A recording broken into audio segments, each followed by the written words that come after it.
Question number 3 के चौथे part में हमसे बोला गया है, एक नगर में एक टैक्सी के नियत भाड़े से अतिरिक्त चली गई दूरी पर एक निश्चित भाड़ा सम्मिलित किया जाता है।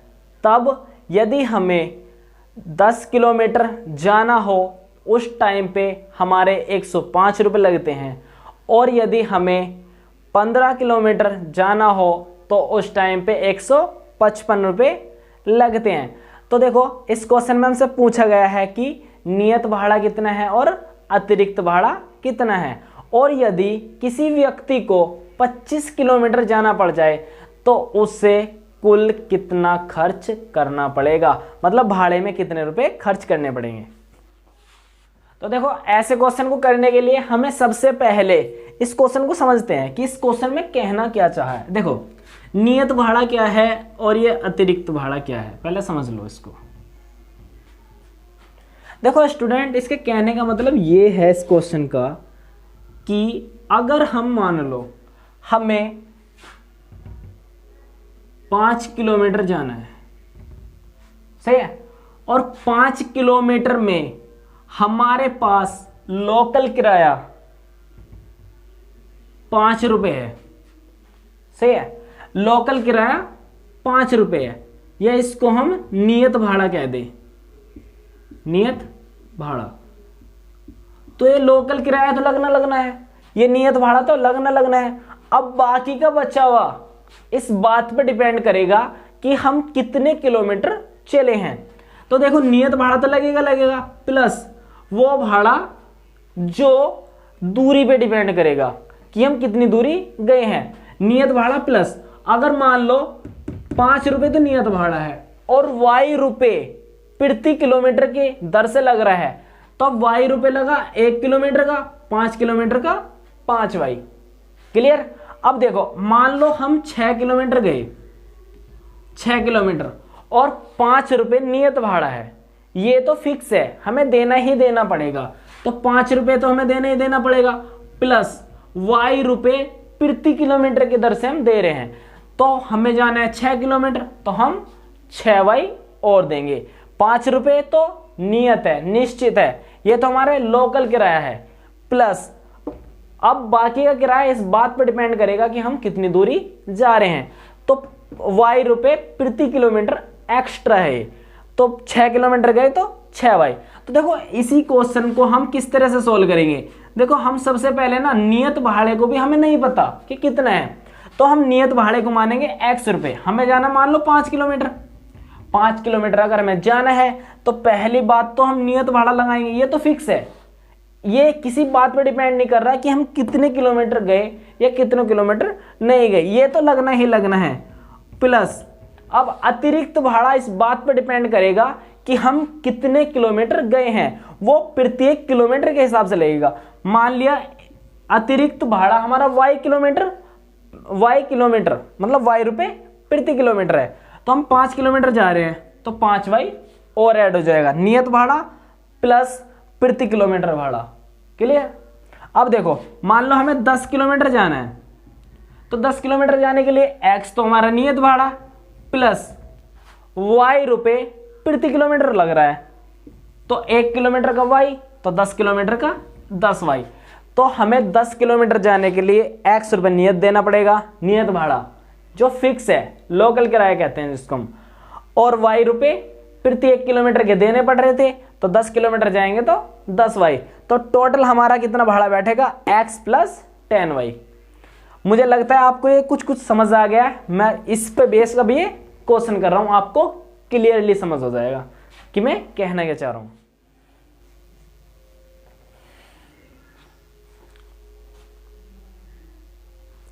देखना हम क्या लिखने वाले, माना टैक्सी का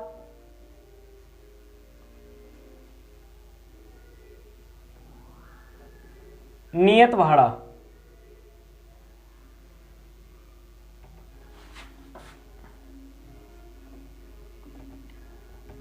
x रुपए। भाई ये किलोमीटर पे डिपेंड नहीं करेगा, ये तो फिक्स है, x रुपए में देने ही देने पड़ेंगे, तथा अतिरिक्त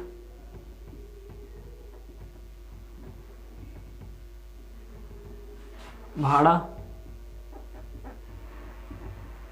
y रुपए प्रति किलोमीटर है।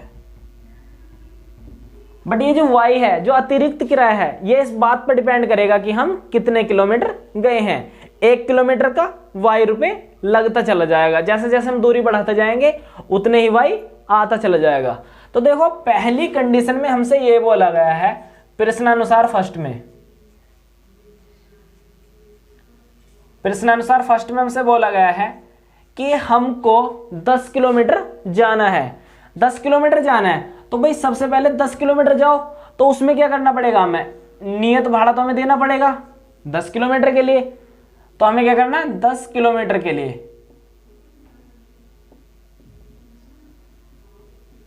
हम जो सॉल्यूशन कर रहे हैं वो 10 किलोमीटर के लिए कर रहे हैं। तो देखो 10 किलोमीटर हमें जाना है तो नियत भाड़ा तो हमें देना ही देना पड़ेगा ना। x रुपए तो हमें फिक्स है, लोकल किराया ये तो देना ही देना पड़ेगा हमें, और बाकी का y रुपए प्रति 1 किलोमीटर के हिसाब से देने पड़ रहे हैं। तो 10 किलोमीटर जाना है, 10y, टोटल खर्च बताया है 105 रुपए।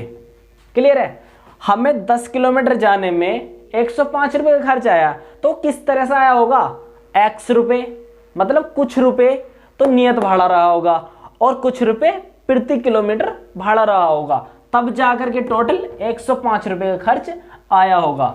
इसको इक्वेशन 1 मान लेता हूं मैं। समझ आ गया। देखो फिर दूसरी कंडीशन में हमसे यह बोला है कि 15 किलोमीटर के लिए खर्च कितने हुए, 15 किलोमीटर के लिए खर्च हुए 155 रुपए। तो वो 155 रुपए खर्च किस तरह से हुए होंगे, 155 रुपए में कुछ तो नियत भाड़ा रहा होगा, सही है, और प्रति किलोमीटर भाड़ा रहा होगा y, सही है। कितने किलोमीटर गए, 15। तो वो भाड़ा हमारा इस तरह से लगा होगा, नियत भाड़ा x रुपए, प्रति किलोमीटर भाड़ा y रुपए, 15 किलोमीटर गए हैं तो x plus 15y is equal to, तब हमारा 155 रुपए का खर्च आया होगा। इसको इक्वेशन सेकंड मान लेते हैं। अब देखो मैं अगर किसी एक समीकरण से x का मान निकालूं और दूसरी समीकरण में रख दूं, मतलब प्रतिस्थापन विधि से इन दोनों समीकरण को मुझे सोल्व करना है। तो देखो मैं समीकरण 1 से x का मान निकाल लेता हूं। तो x बराबर कितना हो जाएगा, प्लस से उधर आएगा तो माइनस 105 माइनस के 10y। अब देखो x का मान उठा करके समीकरण 2 में रख दूं अगर मैं, तो y का मान आ जाएगा, x का मान समीकरण 2 में रखने पर, समीकरण 2 क्या है, x प्लस 15y बराबर 155। x का मान क्या है, x का मान है 105 minus 10y, 105 minus 10y, x का मान है plus 15y is equal to 155, 155। अब देखो ये कितना हुआ, 105 प्लस है उधर आएगा तो माइनस, और देखो 15y माइनस 10y तो 5y बराबर 155 माइनस के 105 तो 5y बराबर 155 में से 105 गए तो कितने बचे, 50। अब देखो 5 गुना में इधर आएगा तो भाग में, तो y बराबर 50 बटे 5, 5 धाम 50, तो y बराबर कितना आया, 10 रुपये। मतलब 10 रुपये प्रति किलोमीटर का भाड़ा लग रहा था। अब देखो y का मान उठा करके मैं समीकरण 1 में या समीकरण 2 में रख दूंगा, तो y का मान समीकरण 2 में रखने पर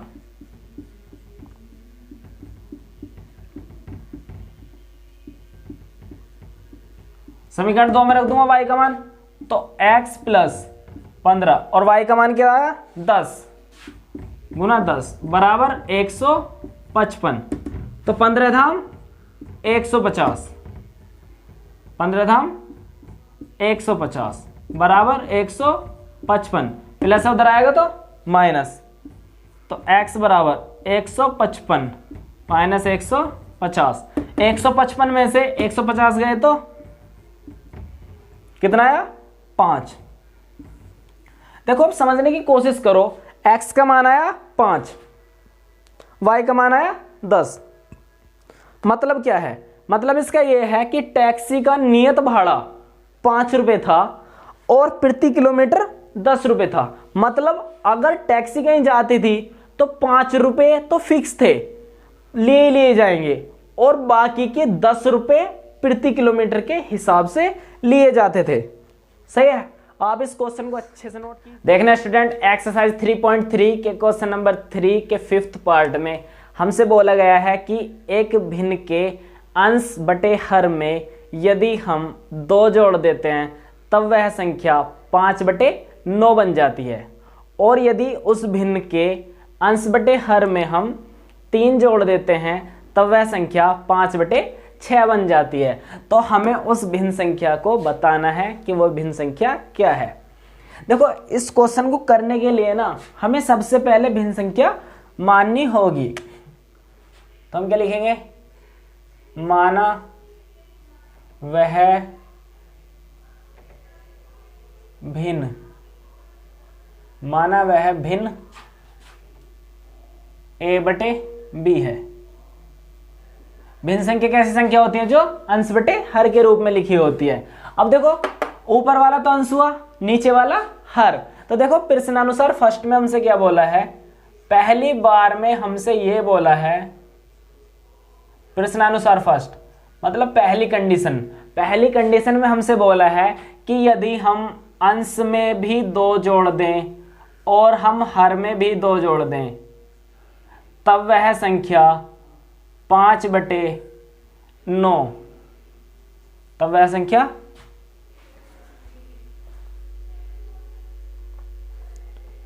9/11। देखना प्रश्नानुसार फर्स्ट में हमसे क्या बोला है? देखना प्रश्नानुसार फर्स्ट,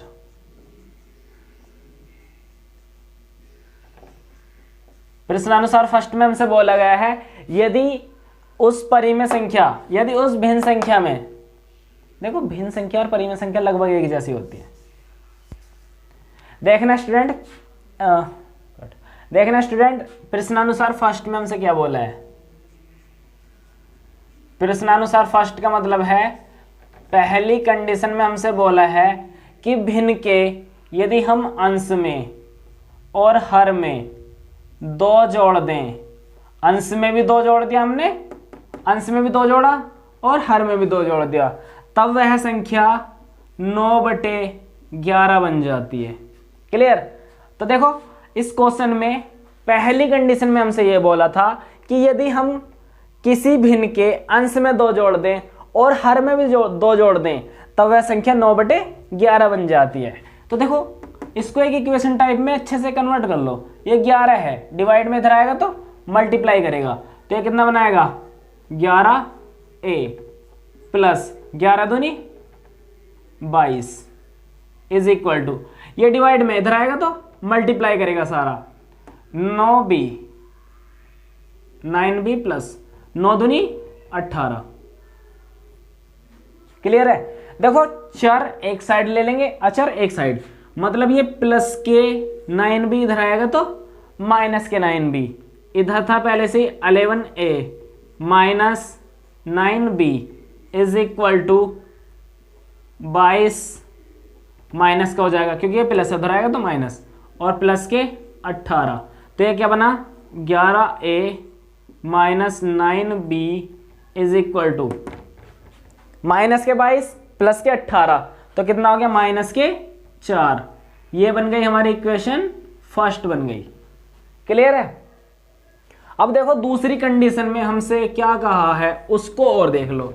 दूसरी कंडीशन में हमसे कहा है कि यदि केस, देखना प्रश्नानुसार सेकंड मतलब दूसरी कंडीशन में हमसे ये कहा है यदि अंश में और हर में हम 3 जोड़ दें तब वह संख्या 5/6 बन जाती है। तब वह संख्या क्या बन जाती है? 5/6।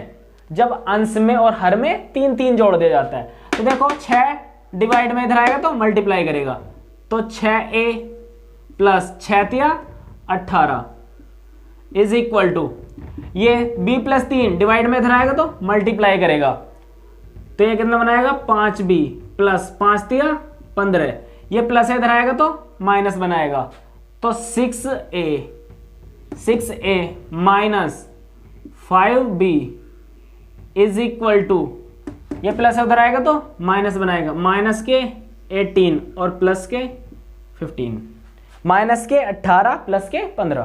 तो देखो ये कितना बना 6a माइनस के 5b is equal to minus के 3, ये इक्वेशन सेकंड।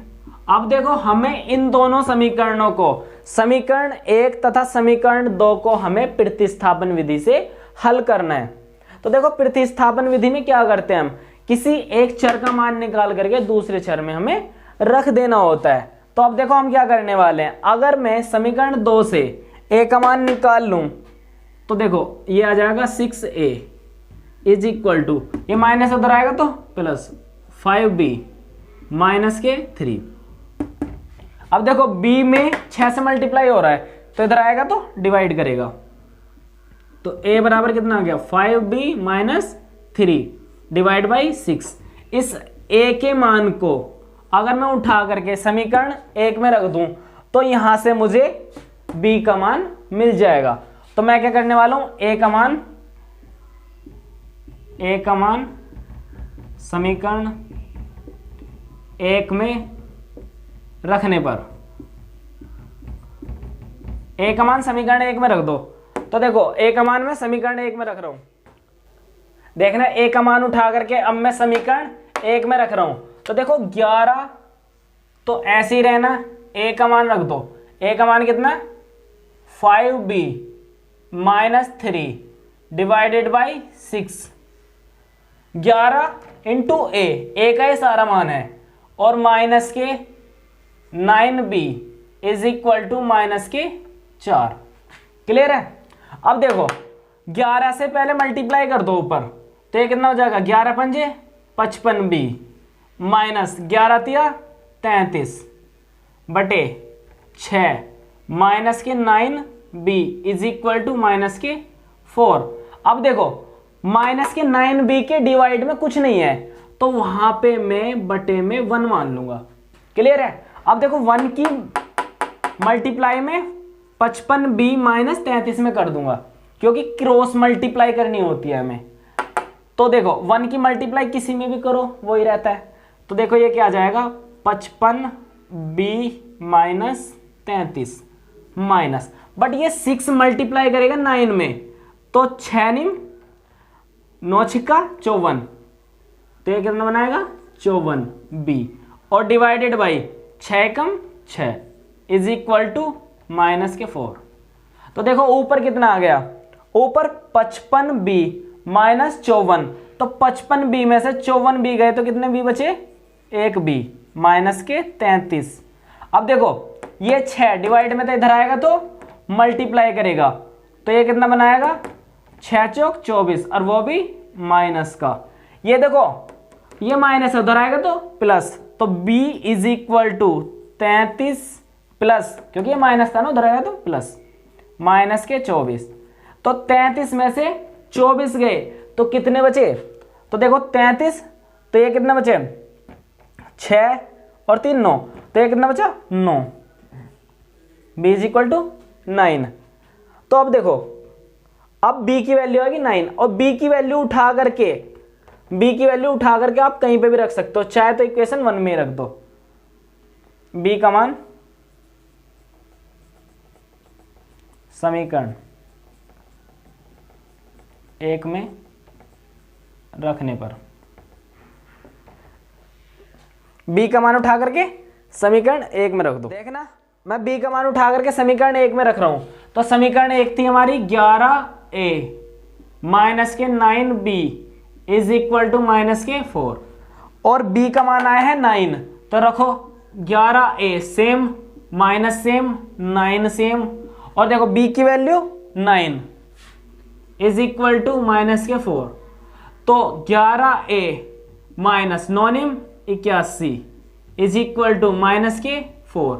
ये माइनस के 81 उधर आएगा तो प्लस 81, तो 81a is equal to minus उधर आएगा तो प्लस 81 माइनस के 4। तो 11a इज इक्वल टू 81 में से 4 गया तो 77। तो a is equal to 11 multiply में इधर आएगा तो डिवाइड में 77/11, 11 सत्ते 77, तो a का मान कितना आ गया 7। हमारे पास अब a भी आ गया b भी आ गया। प्रतिस्थापन विधि से हमने ये सोल्व किया है। तो हमारा जो भिन्न था वो हमने a/b माना था। तो अब हम क्या लिखेंगे, अतः वह भिन्न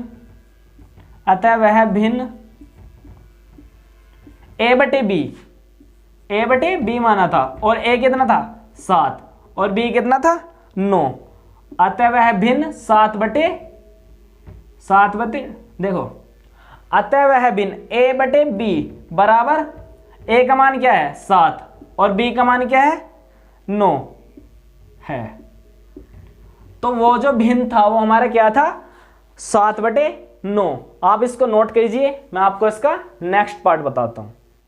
देखना स्टूडेंट, क्वेश्चन नंबर 3 के 6 पार्ट में हमसे बोला गया है कि 5 वर्ष बाद जैकब की आयु उसके पुत्र की आयु की 3 गुनी हो जाएगी, जबकि जैकब की आयु 5 वर्ष पहले उसके पुत्र की आयु की 7 गुनी थी। इस कंडीशन में हमें जैकब की वर्तमान आयु बतानी है। देखो, ऐसे क्वेश्चन को सोल्व करने के लिए सबसे पहले हमें जिस व्यक्ति का नाम दिया हो उसकी हमें वर्तमान आयु लिख देनी होती है। देखो, माना जैकब की वर्तमान आयु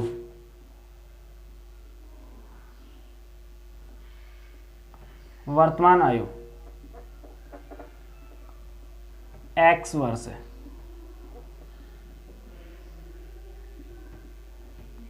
क्लियर? जैकब की वर्तमान आयु x वर्ष है तथा उसके पुत्र की वर्तमान आयु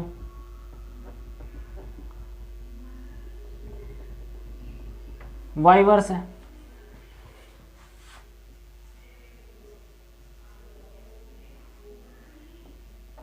क्लियर है?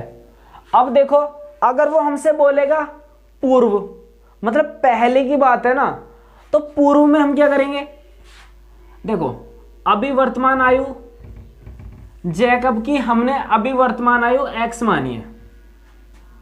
क्लियर है? अगर वो हमसे कहेगा पूर्व तो हम घटा देंगे, और अगर हमसे कहेगा बाद तो हम जोड़ देंगे। देखो, अगर हमसे कहेगा कि जैकब की 5 वर्ष पूर्व आयु तो हम x माइनस 5 लेंगे, क्योंकि पहले की उम्र है तो पहले की उम्र तो कम रही होगी ना उस टाइम पे। तो अगर वो हमसे कहता है बाद तो हम उसमें जोड़ देंगे, तो ये क्या होगा, पहले की आयु, और ये 5 वर्ष बाद की आयु। क्लियर है? आप इस बात को इस तरह से समझो कि मान लो अभी जैकब की आयु 20 वर्ष है, सही है, तो 5 वर्ष पहले कितनी रही होगी, 15 साल ना, तो 15 आई कैसे होगी, इसमें से 5 वर्ष घटे होंगे। और मैं भी तो ये कह रहा हूं, पहले वाले केस में उतनी साल घटा देनी होती है वर्तमान आयु में से। और अगर 5 वर्ष बाद की बात करें तो अभी तो उसकी उम्र 20 वर्ष है ना, तो 5 वर्ष बाद 5 साल और जुड़ जाएगी, तो कितनी हो जाएगी, 25 साल। तो एक बात आप याद रखना कि यदि पहले की बात करता है, जितने साल पहले की बात करेगा उतनी ही एज वर्तमान आयु में से घटा दी जाती है, और अगर बाद की बात करेगा तो उतनी एज वर्तमान आयु में जोड़ दी जाती है। इन क्वेश्चन को ऐसे सॉल्व किया जाता है। तो अब देखो, प्रश्नानुसार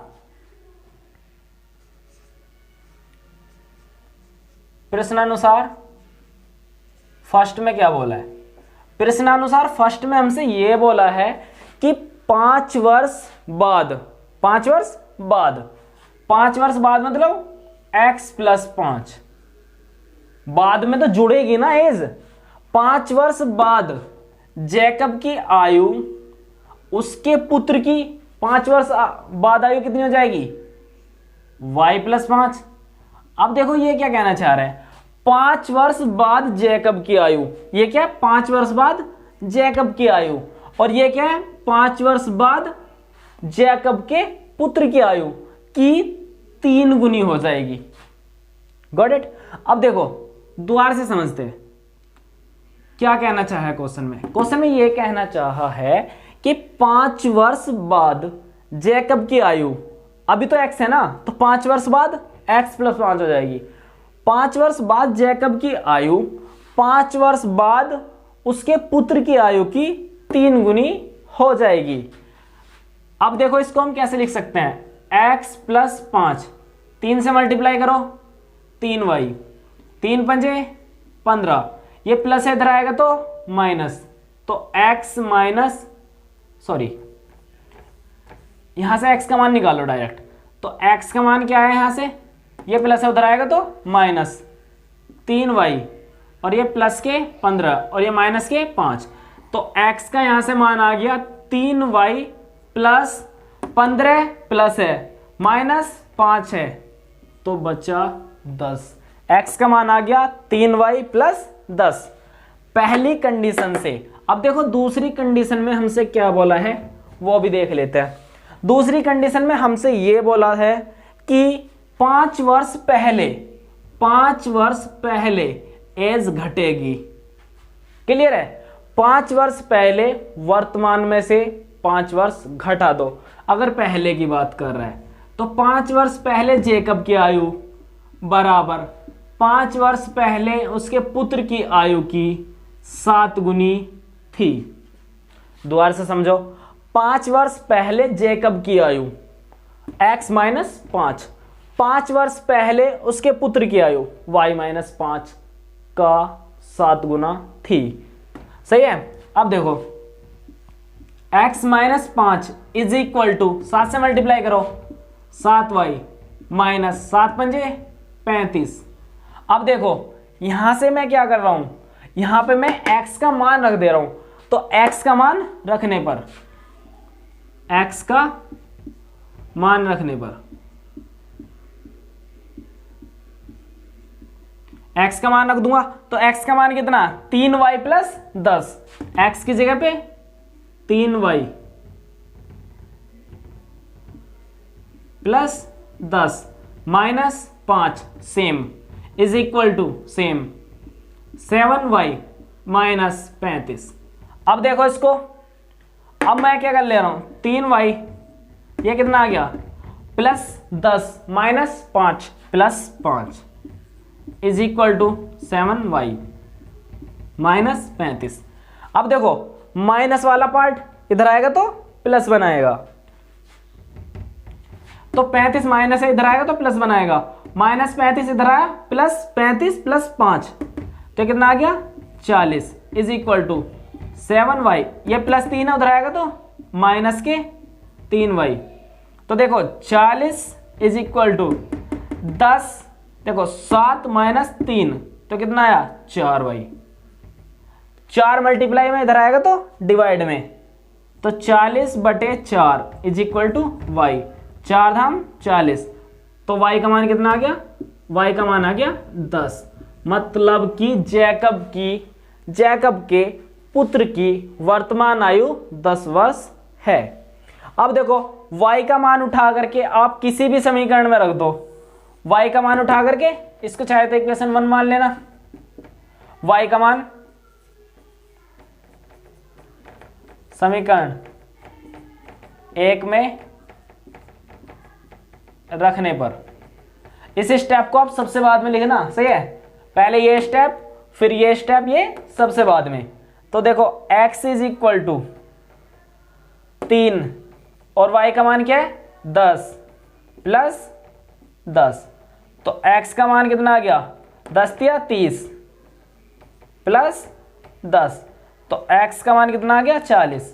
मतलब यह है कि जैकब की वर्तमान आयु 40 वर्ष तथा उसके पुत्र की वर्तमान आयु 10 वर्ष है। आप इस क्वेश्चन को अच्छे से नोट कीजिए, अच्छे से समझिए। क्वेश्चन देखो, इस क्वेश्चन में इतना अच्छा कॉन्सेप्ट है, इसके जैसे लैंग्वेज पे अब तक 3 से 4 क्वेश्चन हो गए होंगे। आप इसको अच्छे से नोट कीजिए कि वर्तमान में से पहले की एज कैसे लेते हैं और बाद की एज कैसे लेते हैं। आप इस क्वेश्चन को एक बार दोबारा से देखिए, पुश करके